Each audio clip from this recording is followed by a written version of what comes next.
Just unboxed my pressure cooker. Packed also with a glass lid for normal cooking. Shiny as ever and ready for its first mission. And guess what? It's going to cook a warm, comforting bowl of sweet red bean porridge with ginger. Now let's get this started. Here is a cup of beautiful red beans, also known as Adzuki beans. Adzuki beans are rich in protein, fiber, and packed with antioxidants, great for heart health and digestion. Adzuki beans are naturally sweeter than most beans, which is why they are often used in desserts across East Asia. Unlike stronger tasting beans, Adzuki beans have a delicate flavor that doesn't overpower other ingredients. Perfect for pairing with warm spices like ginger. Adzuki beans also taste great when flavored with pandan leaves. Once cooked, the beans are soft and creamy. They break down slightly but still hold their shape, almost like they have melted just a little. This makes them ideal for porridge, paste, or soups.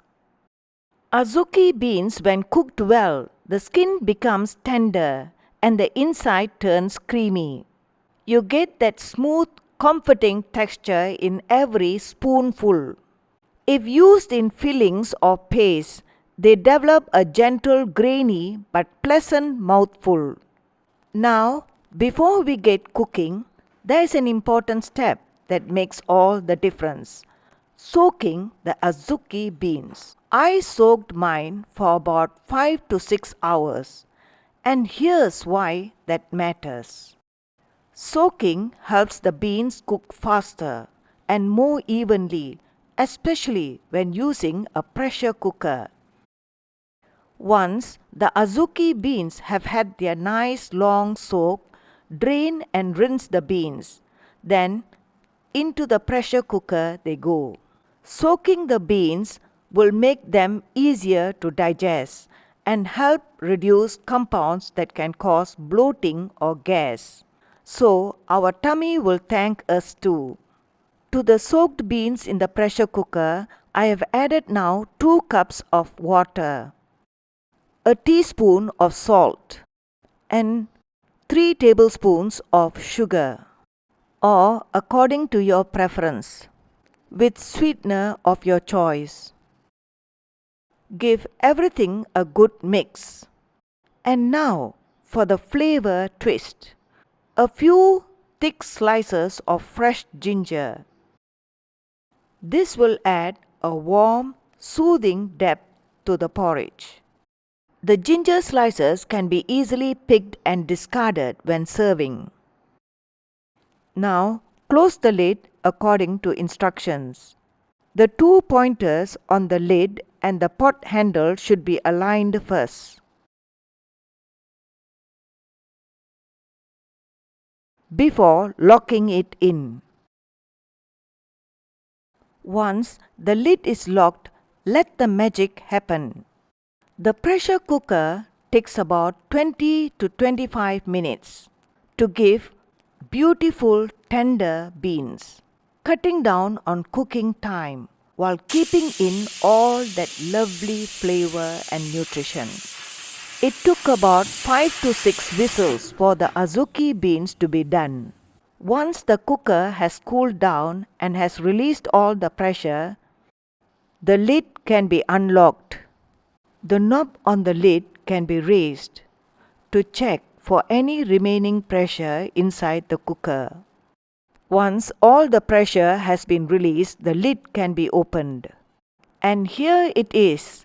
Our sweet red bean porridge is ready. The beans are soft and creamy, perfectly cooked through. Now to give a quick taste test just to check all is well. The ginger has infused just the right amount of warmth into the porridge, but its sweetness was not enough for me. I gently smashed the beans with the ladle to make it more creamy. Here I am adding 2 generous heaps of brown sugar as to my sweet taste, followed by a good stir. Smashing the beans lightly gives the porridge a thicker consistency. And so, here it is, our sweet red bean porridge. The beans are soft and creamy, perfectly cooked through. The liquid is thick, velvety, and mildly flavored with ginger, like a warm hug in a bowl. The ginger has infused just the right amount of warmth into the porridge. Let's taste it.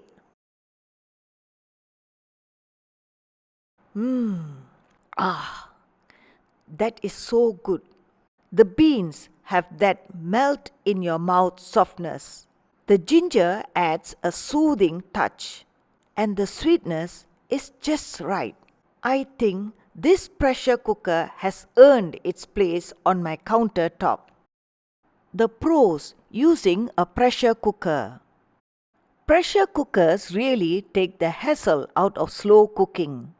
This is where the pressure cooker shines.